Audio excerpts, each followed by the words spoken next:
continue throughout Thursday and Friday as we warm up back into the 80s. This weekend will be warm as well, but we'll finally get some beneficial rain, and then on Monday we could have some strong to severe storms. I'll have all those details coming up. Right now on News Channel 6 at 10, the search for a new leader for a group that helps feed Augusta. Also, we had a controversial bill in the Palmetto State. We're going to hear from both sides of the aisle on that one. And hurricane cleanup about to come to a halt. We'll tell you why as your News at 10 starts now. Live from Television Park, this is WJBF News Channel 6 at 10 on MeTV. Good evening, everybody. I'm Brad Means. Thanks for joining us as coverage you can count on begins with Augusta Locally Grown announcing that it is searching for a new leader. Hannah McDonald with a look at what this means for the organization. Augusta Locally Grown started in 2008 and has developed from a largely volunteer pre-order farmers market to a blooming sustainable food source for many in the CSRA. While the search for a new executive director is ongoing, an official with ALG says they are focusing on maintaining its momentum. There are a lot of moving parts in this organization, and we need a new executive director who can kind of take all those moving parts and kind of see a vision to keep the organization growing and helping as many people as we can. The organization has grown tremendously in the last 17 years, especially now that their location is in the hub. It held its first farmers market of the season last week, and Christian says they are looking forward to the spring season and what it has to bring. Working in a nonprofit is tough work. The good thing about nonprofits is they build camaraderie within the employee group really quickly, and we have a great group of employees who have really stepped up. So with a lot of help from the board and a lot of help from our partners, we are doing really well. Along with farmers markets throughout the area and online, the organization holds wellness programs, cooking classes, and now a teaching farm in South Augusta. Christian says they want to connect local farmers to local families. We like to get as many people into our farmers markets as we can, and then it doesn't do any good to give people fresh, healthy food if they don't know what to do with those products. So we have cooking classes and gardening classes. While it is still looking for a new executive director, classes, programs, and the farmers market will continue as normal. In Augusta, Hannah McDonald, WJBF News Channel 6. It is time now for our first check of the weather. Let's check in with our chief meteorologist, Jenna Petracci. Well, it was a very dry and breezy day, and that has led to some fire danger concerns. So right now on our smoke tracker, you can see some fires around the CSRA and primarily up towards the upstate. That's where we have some very dense smoke with a significant fire going on around Table Rock. And you can see here that the relative humidity values are still very low, down to around 20% in some spots. And the winds are still pretty high, coming in from the northwest. 5 miles per hour in Augusta, 11 in Waynesboro, 6 in Aiken, and the winds are gusting up to 20 miles per hour now in Waynesboro and Louisville, 17 in Aiken, 20 as well in Barnwell. Now, luckily tomorrow the winds will settle down and it will be a pretty nice Thursday, but that relative humidity will still remain low, leading to some of the fire threats once again. But right now on our Terry Lambert Hyundai Skyview cam looking at Washington Road, it's a nice clear night. We're sitting in the 60s, still pretty comfortable outside, 60 in Thompson, 64 in Allendale, 56 in Sylvania, and 59 in Aiken. So some places now dipping down into the upper 50s. Satellite and radar showing the mostly clear conditions for us. And as we zoom out here, high pressure is settling in. And once this is over the two-state, that's when our winds will be much lighter for tomorrow. But in the meantime, tomorrow morning, our winds will become calm. Temperatures down to the low 40s, so a chilly start. And looking ahead here, you can see we are warming up all the way into the lower 80s by Friday. More clouds moving in. A mostly cloudy but dry start to our weekend, but the second half of the weekend will bring us some rain. I'll have a look at your futurecast coming up, but back to you, Brad. All right, Jenna, thanks. Crews gaining ground on a couple of fires in Aiken County today. They burned 60 acres, but they have been contained now. This is video of one near Vaucluse Road and Good Springs Road. The other was near New Holland Road and Glass Rope Lane. Remember, a statewide burn ban is in effect for the whole state of South Carolina. Augusta getting ready to hit the pause button on storm debris cleanup. Even though work remains, crews will collect and grind materials through Sunday and then shut it down until after the tournament.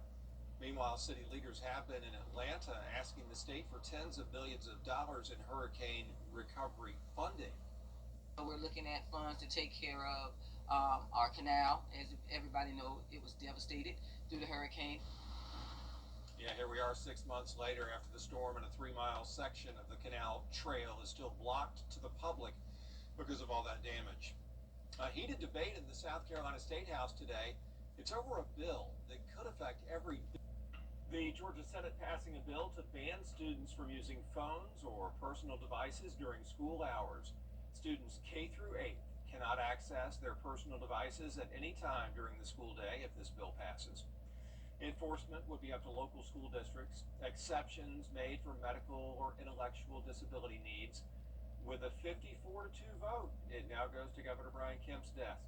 Schools that have done this thus far have absolutely transformed. Kids are engaging, they're socializing, academic performance has gone up, public safety has increased, fewer fights, fewer bullying. So just excited to sponsor this legislation. South Carolina also has a statewide ban on students having phones or personal devices during the school day. A science and engineering company has opened a new office in Aiken. TechSource held a ribbon cutting and open house today. The goal is to support its growing work at the Savannah River site and Savannah River National Laboratory. The office will house senior scientists and engineers working on critical national security projects. So it's important for us to have a presence in the community. We like to be involved in the community. We like to have a place where our employees can call home. We're very employee oriented, so it's important to have a location. So we started immediately looking for a location last fall. Was fortunate to find this one. They're also hiring, and you can find more details at WJBF.com. Coming up, big improvements at an Aiken Park. We'll take a look at the ribbon cutting at Smith Hazel after the forecast from Jenna. And we're going to take a look at these warm temperatures headed our way. It's going to be above average start to the month of April when it comes to both our temperatures and rain chances. Stay with us for your full Viper 6 forecast after this break.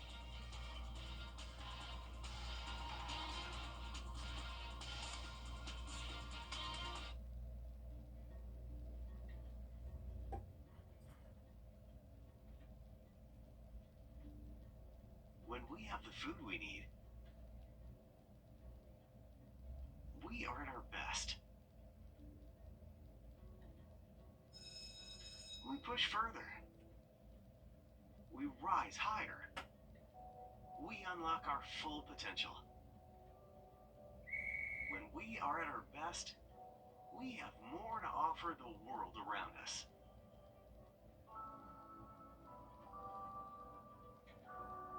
When we have the food we need, we make our communities stronger. Together, we can help everyone get the food they need to thrive. Join the movement to end hunger at feedingamerica.org/actnow. To get the weather you need to see the whole picture. That's why Live Fiber 6 gives you the Skyview network. Get a live view of traffic and weather from all over the CSRA. Available online 24 hours a day at WJBF.com and the free Live Fiber 6 mobile app. The WJBF Live Fiber 6 Skyview network. Powered by Terry Lambert Hyundai. Low prices, big selection, and committed to quality customer service. Is rainy weather putting a damper on your day? Enter to win your very own Live Fiber 6 umbrella today. Visit WJBF.com and click on Contest and fill out the entry form for your chance to win. Getting your hands on a Live Viper 6 umbrella has never been easier. That's right. Lucky winners will be announced weekdays on News Channel 6 at 6. Who knows? It could be you. Sponsored by Busby's Heating and Air. When quality matters, call Busby's. Trusted since 1945. We have Now, your most accurate forecast with WJBF Live Viper 6. Welcome back. Here's a live look in on our Terry Lambert Hyundai Skyview cam from North Augusta. We have nice clear skies tonight, and we're still sitting in the 60s. Our temperature in Augusta is 63 degrees. We have a northwest wind coming in at 5 miles per hour. Humidity low at 29%.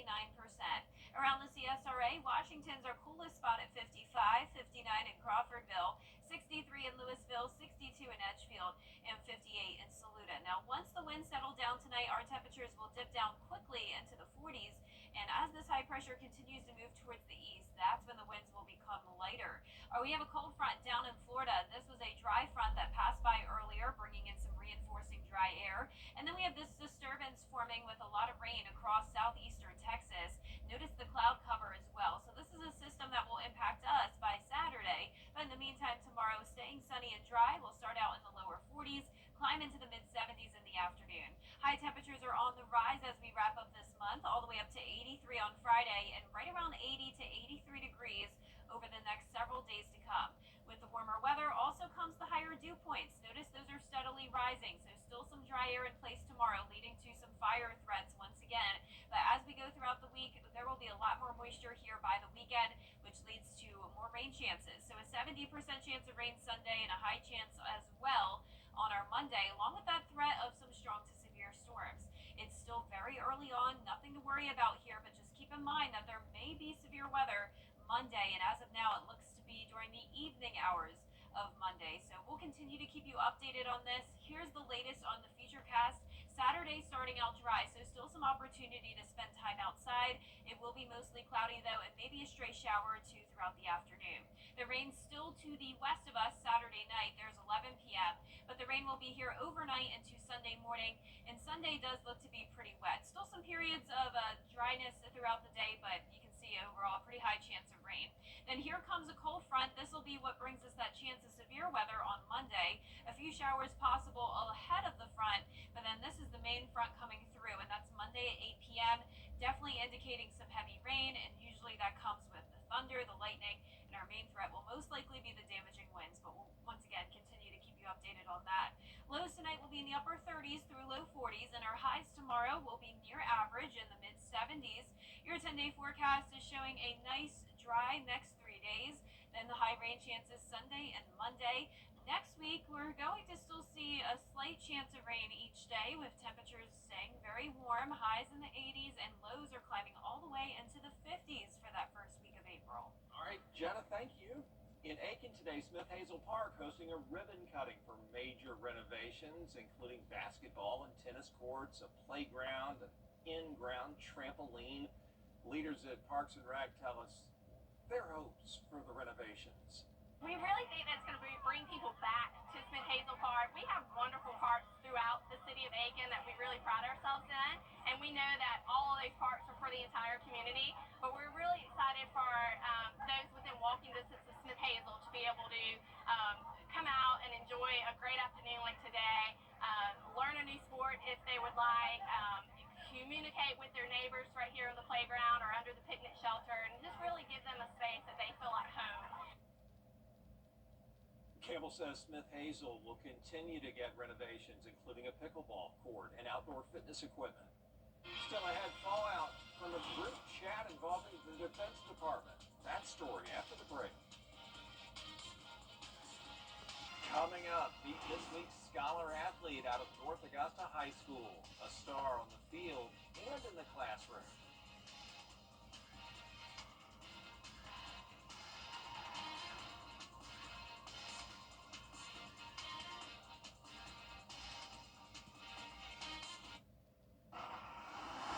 Is Bring It In. Do your part by checking for safety recalls at checktoprotect.org.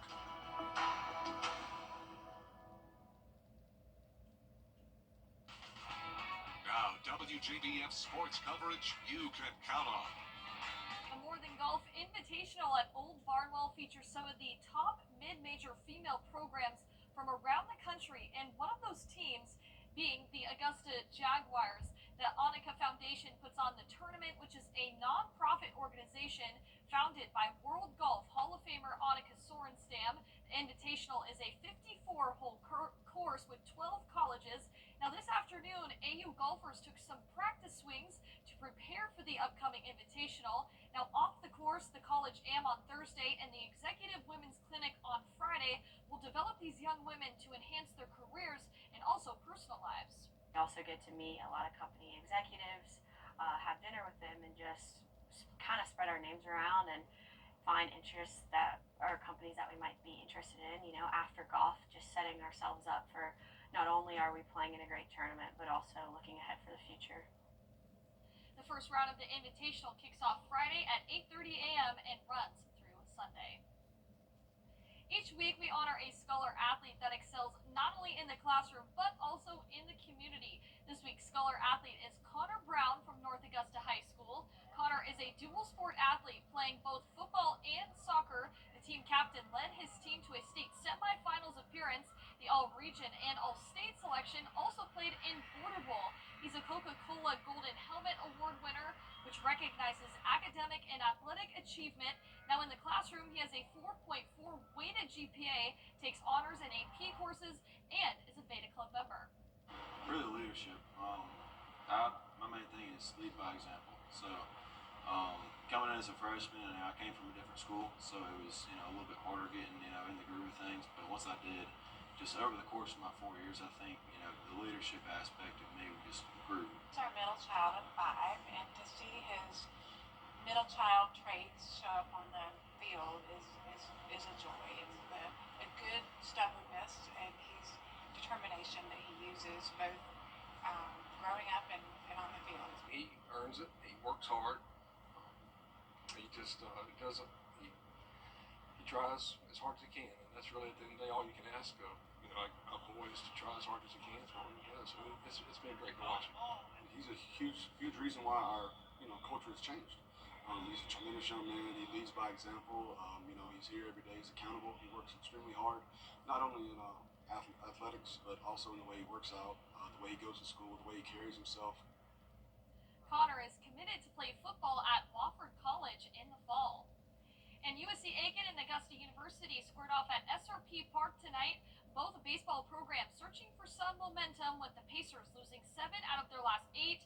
The Jags, they were on a 3-game losing skid heading into this one. The Jags at 5-3. The Pacers scored 4 runs in the 5th thanks to some bases-loaded walks and fielding errors from the Jags, but Augusta countered with an RBI single in the right field gap in the top of the 6th, but USC Aiken edges out Augusta 8-7.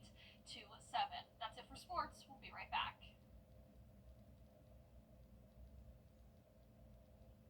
Get ready for a game change. Americans.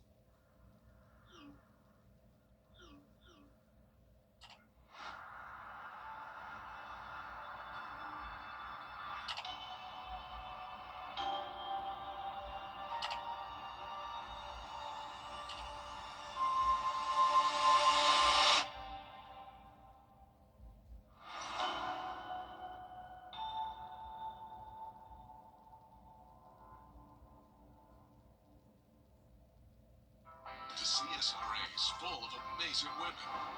Women who inspire. Women who innovate. Women who lead. That's why News Channel 6 brings you Women to Watch. On the last Wednesday of each month, News Channel 6 recognizes local businesswomen who are making a positive impact in our community. Nominate someone today at WJBF.com. Sponsored by Goodwill. And last but not least, the school year is almost over, and seniors all across the two-state are getting set to take their next steps. And one local high school issued a huge challenge to its seniors. Kim Vickers reports. For years, the administration at Midland Valley High School has challenged the top 20 seniors to apply to at least 20 different colleges. This year, they switched it up with a much bigger challenge: apply to and be accepted to schools in all 50 states.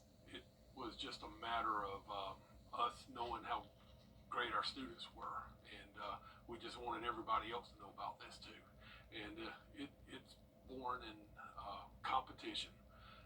We want to do better than everybody else and be better than every high school, because our students are as good as any and better than most. The goal is to encourage seniors to apply to schools outside of South Carolina and broaden their horizons. It's an exercise that has motivated these seniors. I just thought it was pretty cool. When I think about applying to college, I just think of in-state or maybe a couple of states away, but the whole United States, it sounded pretty cool, so I want to get in on it. I would say thinking about the opportunities that are outside of state, I know the state pretty well, I don't want to say I know everything, but pretty familiar with it. So seeing what's out there is kind of exciting and new.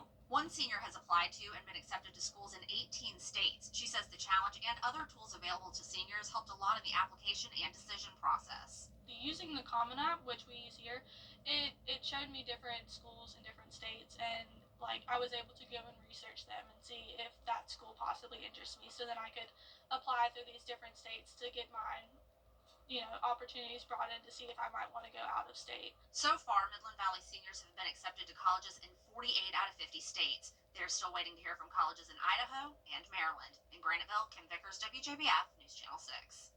Well, all the best to the Midland Valley High School Mustang grads and our producer, Mike O'Neill, a proud alum. Yep. I was just thinking that. I was like, we got Midland Valley. Yeah. He made us do that story. Yeah. I know. I was thinking that. Totally. I was like, this was definitely put in on purpose. Yep.